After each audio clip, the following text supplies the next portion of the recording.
دل بڑا دکھتا ہے کہ ہم عام جیسے لوگ اپنا خون بہا کے گورنمنٹ کو ٹیکس دیتے ہیں، اس کے بدلے میں مطالبہ کیا ہے ہمارا؟ ہمیں امن دے دو، ہمیں سکون دے دو، ہمیں ڈاکوؤں سے چوروں سے بچا دو، ہمیں روٹی کا نوالا منہ کے اندر لانے کے لیے وسائل پیدا کرنے کے میں دے دو، ہمارے علاج کا بندوبست کر دو، ہمارے دنیاوی ضروریات زندگی پوری کر دو، جو ہر مسلمان حکومت کا فرض ہے دیا جائے۔ لیکن ہمارے یہاں حال کیا ہے؟ لاکھوں کروڑوں روپے لینے والے جو گدیوں پہ بیٹھے ہوئے ہیں، چاہے وہ ادارے کے لوگ ہوں، چاہے وہ پارلیمنٹ کے لوگ ہوں، چاہے وہ ججز ہوں، حال ان کا کیا ہے؟ ہم یہ دیکھتے ہیں کہ ہر دوسرے تیسرے دن ہمیں پتہ چلتا ہے کہ فلاں جگہ پہ ڈکیتی ہو گئی، فلاں جگہ پہ قتل ہو گیا۔ پچھلے ہفتے جو ہمارے یہاں جو ہمارے GN4 میں ہوا ہے معاملہ، ہم کس کی گردن پکڑیں؟ یہ خون کس کے ہاتھوں پہ ہم تلاش کریں؟ محسن نقوی صاحب وزیر داخلہ بننے کا تو بہت شوق ہے، لیکن تمہیں یہ احساس نہیں کہ قوم لٹ رہی ہے، قوم قتل ہو رہی ہے، تم کہاں بیٹھے ہوئے ہو؟ تمہارا ایک ایک نوالا حرام بنتا ہے جو تم لیتے ہو یہاں سے، پہلے بھی حرام ہے، کام تم کچھ نہیں کرتے۔ ہاں، تمہارے آقا ناراض نہ ہو جائیں، یہ بات تمہاری سب سے زیادہ اہم بات ہے۔ جا کے انہیں 3 منٹ ان کے ڈنڈوت کرو، ان کے سامنے سجدے لگاؤ، رکوع ہو جاؤ، کہیں امریکہ ناراض نہ ہو جائے۔ قوم جہنم میں جاتی ہے تو بے شک جلی جائے، تم نے ڈال دیے لوگ سب۔ اب وہ دیکھا، ہم لوگ دیکھا ویڈیو دیکھے، ہمیں سمجھ نہیں آئی کہ ایک بندہ جو ہے آیا ہے، وہ گن لے کے آتا ہے، وہ گن لگا کے وہ گارڈ کو پہلے مار کے وہ تھیلا پیسوں کا اٹھا لیتا ہے۔ اس کے بعد جب لوگ تھوڑا شور کرتے ہیں تو پھر بس لگا کے 3-4 بندوں کو 6-7 بندوں کو اس نے شہید زخمی کر دیا، جن میں سے 2 لوگ ابھی تک شہید ہو چکے۔ اور یاد رکھو، اللہ کے رسول فرماتے ہیں من قتل دین مالہ فہو شہید، جو اپنے مال کی حفاظت کرتے ہوئے مارا جائے وہ شہید ہے۔ لیکن وہی بات یہ ہے کہ شہید کے رتبے کا بھی یہ معاملہ یاد رکھ لیجئے، ہم نے تو ہر چیز کو شہید بنا دیا نا۔ وہ جو سندھ کے اندر بیچارہ لیٹا ہوا ہے سانا، اس کو بھی ہم کہتے ہیں شہید ہے جی۔ بے نظیر سے بڑی شہید کون سی ہے اور بھٹو سے بڑا شہید کون ہے؟ یہ بھی شہید ہے۔ شہید کا کرائٹیریا سمجھ لیجئے کہ جو شخص جس کی زندگی اللہ کے رسول کی اطاعت کے اندر گزرتی ہے، پھر اگر وہ قتل ہو جاتا ہے تو وہ شہید ہے، ہر بندہ شہید نہیں ہے۔ یہ شہید کا تو معاملہ دیکھا، اب تو ہندو بھی کہتے ہیں بھائی ہمارے یہاں فلاں برہمن جو مارا گیا وہ بھی شہید ہے، عیسائی بھی کہتے ہیں ہمارا بھی شہید ہے، ہم کہتے ہیں ہم بھی سارے شہید۔ تو بھائیو، ہمارے یہ تمام لوگوں کی تمنا ہے، التجا ہے، ہم دعا کرتے ہیں، اور نہیں تو اللہ تعالیٰ ان کو بغیرتوں کو ذلیل کر دے جو ہمارا حفاظت نہیں کر سکتے۔ اور آج حال یہ ہے، آپ اپنے گھر سے نکلتے ہیں، یقین کی جائے میں لگتا ہے پتہ نہیں کون ہمیں کیا مار دے گا۔ اور میرے ساتھ یہ 2 دفعہ معاملہ 2 مہینے کے اندر ہوا۔ گن پوائنٹ میں مجھ سے 1 لاکھ روپیہ کراچی کمپنی میں 11 بجے لوگوں نے لے لی۔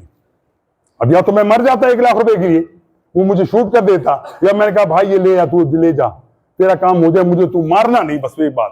اور یہ معاملہ پہلے کراچی میں ہم سنتے تھے، کوئی بندہ بینک سے نکلا ہے، اس سے پیسے لے لیے، اگر اسے 2 منٹ بھی انکار کیا تو پھر گولی مار دی اس کو۔ لیکن اس کی ذمہ داری کس کی ہے؟ اس کا مجرم کون ہے؟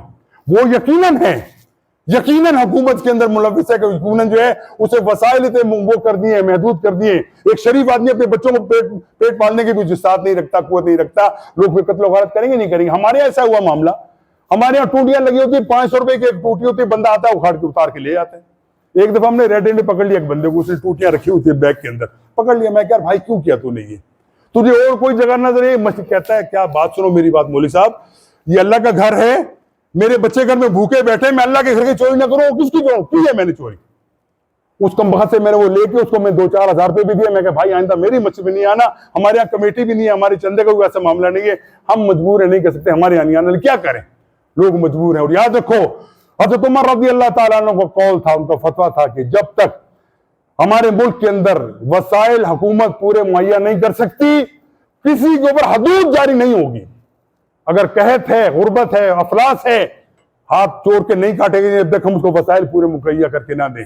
ہمارے یہاں دیکھ لو، ہمارا آپ سامنے ہمارے بیٹھے ہو، کتنے لوگ ہیں، ملازم پیشہ لوگ ہوں گے، 50,000 60,000 1 لاکھ روپے آپ کی تنخواہ ہوگی، یقین کرو آپ گھر کا پورا نہیں کر سکتے جب تک حرام کاری نہ کری جائے۔ لیکن اوپر جو بیٹھے ہوئے ان کو پرواہ نہیں، بالکل پرواہ نہیں کیا ہو رہا ہے معاملہ۔ اور کیا ہوتا ہے جب لوگ سمجھتے ہیں کہ انصاف ہمیں نہیں ملتا، ہمارے یہاں ظلم کرنے والے ظلم کے اندر بڑھتے جاتے ہیں، پھر وہ کیا کہتے ہیں چلو اب مرنا ہی ہے تو ایسے باہر نکلو، پھر سول نافرمانی شروع ہوتی ہے۔ اور اس کے اندر بھی حکومت تو یہی چاہتی ہے کہ ایسا معاملہ نکلے تاکہ ہماری دال روٹی چلتے رہے، ہم مظلوم بن کے امریکہ کے سامنے جائیں، دیکھو ہمارے ساتھ ساری دنیا ہمارے خلاف ہو گئی ہے، پاکستان سارا ہمارے خلاف ہو گیا ہے، ہم پہ رحم کرو۔ ہاں، افغانستان کے اندر معاملہ، تم یہاں سے ذلیل ہو کے گئے ہو، اب ہمیں بتایا جائے کہ تم جا کے لڑو افغانیوں کے ساتھ، اور وہ باقاعدہ پلان کر کے یہ معاملہ کیا جاتا ہے کس طریقے سے افغانستان کے اندر دوبارہ وہ معاملہ شروع کر دیا جائے، اڈے دے دیے جائیں، وہاں پہ پاکستانی فوج دوبارہ کے معاملے وہ کرے، وہ تاکہ ہمارے امریکہ کی خواہش پوری ہوتی رہے، جو امریکہ ذلیل ہوا ہے وہ پاکستانی ہاتھوں دوبارہ کرے، اور پاکستانی مرتے جائیں، 70,000 پہلے مر گئے، پرواہ نہیں کی، اب مزید مرنے کے لیے وہ تیار ہے۔ یہ تو ہمارا حال ہے، لیکن جو بندہ کہے کہ ہم یہ بات نہیں مانتے، یہی بڑا دہشت گرد ہے، بس اور بات چھوڑ دو۔ اب یقین کیجئے ہم یہ سمجھتے ہیں، اب میں جو مجھے معلومات ہیں پچھلے ہفتے کے اندر 4 ڈکیتیاں اسلام آباد کے اندر ہوئی ہیں، کوئی ترنول میں ہوئی ہے، E11 میں ہوئی ہے، GN4 کے اندر ہوئی ہے، یہاں پہ 2 بچے 2 بیچارے وہ شہید بھی ہو گئے، بڑے شریف لوگ تھے، میں ان کو ذاتی طور پہ جانتا تھا، لیکن کیا کریں، کس کو پکڑیں؟ اب تو یہ بھی پتہ چلا ہے کہ وہ جو گن جو ہے وہ بھی لگتا ہے کسی سرکار کی گن تھی، وہ سرکاری بندے کی گن تھی، واللہ علم ہم نہیں جانتے حقیقت کیا ہے، لیکن لوگ ایسے کہتے ہیں کہ سرکاری گن سے وہ معاملہ سارا ہوا تھا۔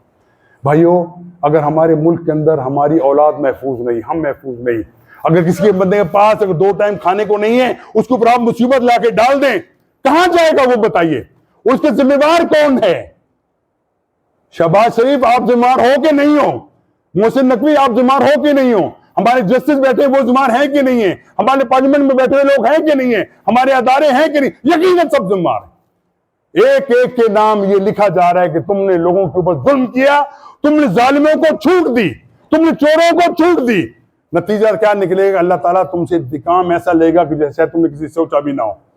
ہم تم میں دعا کرتے ہیں یا اللہ تمہیں ہدایت دے دے، تم اپنی دنیاوی مقاصد کے لیے ایسے معاملے نہ دو کہ ذلیل ہونا پڑے تمہیں۔ یہ فائز عیسیٰ صاحب گئے تھے نا، میری بات 2 منٹ بڑھ جائے گی لیکن میں ختم کر رہا ہوں۔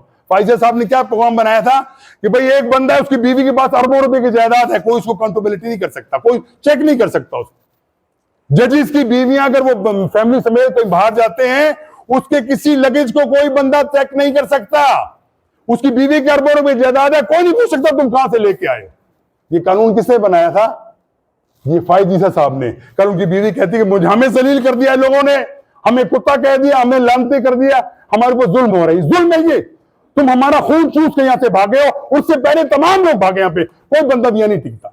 ایک محتاط انداز کے مطابق 150 سے زیادہ ہمارے جنرل ایسے ہیں جو ریٹائرڈ ہوتے ساتھ یہاں چھوڑ کے بھاگ چلے جاتے، مال بنایا ہوا ہے، ظاہر سی بات، ورنہ 2-3-4 لاکھ روپے تنخواہ لینے والا جنرل جو ہے وہ کیسے کرے گا؟ وہ گھر کا خرچہ پورا نہیں کر سکتا۔ ہمارے ایک دوست تھے، ایس پی تھے، وہ 15-20 سال پرانی بات ہے، وہ کاڑا کے اندر وہ ایس پی تھے، وہ کہتے تھے کہ صاحب میں آپ کو بتاؤں کہ میں اپنے گھر والوں کو حلال پیسے سے مہینے کے اندر 2 مرتبہ چھوٹا گوشت نہیں دے سکتا، کھلا نہیں سکتا میں۔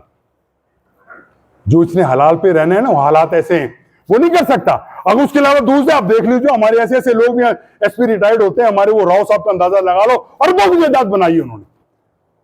اور ہمارے ایسے ایسے لوگ ہیں جو ساری زندگی باہر رہے، 4 سال باہر رہتے ہیں، واپس آتے ساتھ پہنچنے سے پہلے ان کی چیک تیار ہوتا ہے، لو بھائی تمہارے اتنے کروڑ روپے تمہاری تنخواہ کہہ لو، اور فوراً ان کو منسٹر بھی لگا دیا جاتا ہے۔ یہ ہے تو ہمارے ملک کے اندر۔ سوچو، ایک ایسا بندہ جو بالکل نارمل بندہ میرے جیسا مڈل کلاس آدمی ہے، جب اس کی جائیداد کا حساب لگایا جائے پتہ چلتا ہے کہ دبئی کے اندر اس کی اربوں روپے کی جائیداد، اربوں روپے کی جائیداد نکلی ہے۔ پوچھو کہاں سے آئی ہے؟ یہ تو جرم ہے، تم نے کر دیا۔ اور پھر کیا بنا دیا قانون؟ جس نے 50 کروڑ روپے تک کرپشن کی ہے اس سے پوچھا بھی نہیں جا سکتا۔ اندازہ لگاؤ، 50 کروڑ روپے، ہم سوچ بھی نہیں سکتے کبھی اللہ تعالیٰ عام آدمی کو کتنے پیسے دے گا، لیکن جو 50,000 تک کرپشن کرتا ہے اس کو پوچھا بھی نہیں جائے گا، اس کے اوپر قانون کیس نہیں بنا سکتا۔ حسبنا اللہ و نعم الوکیل۔ بیٹا ہم بھائیو رونا روتے ہیں صبح شام، لیکن وجہ کیا ہے کہ ہم اپنے حق وصول کرنے کی بھی استطاعت نہیں رکھتے، ہم حق بات کہنے کی بھی استطاعت نہیں رکھتے، بات کریں تو پکڑے جاتے ہیں۔ بھائی تم نے بڑی بات کی، تم نے حکومت کی خلاف ورزی کی ہے، ہم اس حکومت کو نہیں مانتے شرعی طور پہ، جو ہمارے سے ظلم کرتی ہے، جو زیادتی کرتی ہو، بدماشی کرتی ہو، لوگ قوم بھوک سے مر رہی ہے، ان کی اللہ تعالیٰ جاری رہتے ہیں، ان کو نہیں مانتے، ہم ایسے حکومت کو ماننے کو تیار نہیں ہے، ہمیں پھانسی لگانا لگا دو، اگر تم کچھ بھی کرو گے اللہ تعالیٰ ہمارے ایک ایک عمل کو قیمتی بنائے گا، ہمیں عطا کرے گا، جنت میں انشاءاللہ اللہ تعالیٰ ہمیں بھیجے گا اس حق بات کہنے کے بعد۔ حسبنا اللہ و نعم الوکیل، حسبنا اللہ و نعم الوکیل۔ اللہم صلی علی محمد وعلی محمد کما صلیت علی ابراہیم وعلی آل ابراہیم انک حمید مجید۔ اللہم بارک علی محمد وعلی محمد کما بارکت علی ابراہیم وعلی آل ابراہیم انک حمید مجید۔ ربنا آتنا فی الدنیا حسنۃ وفی الآخرۃ حسنۃ وقنا عذاب النار۔ ربنا ظلمنا انفسنا وان لم تغفر لنا وترحمنا لنكونن من الخاسرین۔ اللهم انا نجعلك في نحورهم ونعوذ بك من شرورهم۔ سبحان ربك رب العزة عما يصفون وسلام على المرسلين والحمد لله رب العالمين۔ واقم الصلاة۔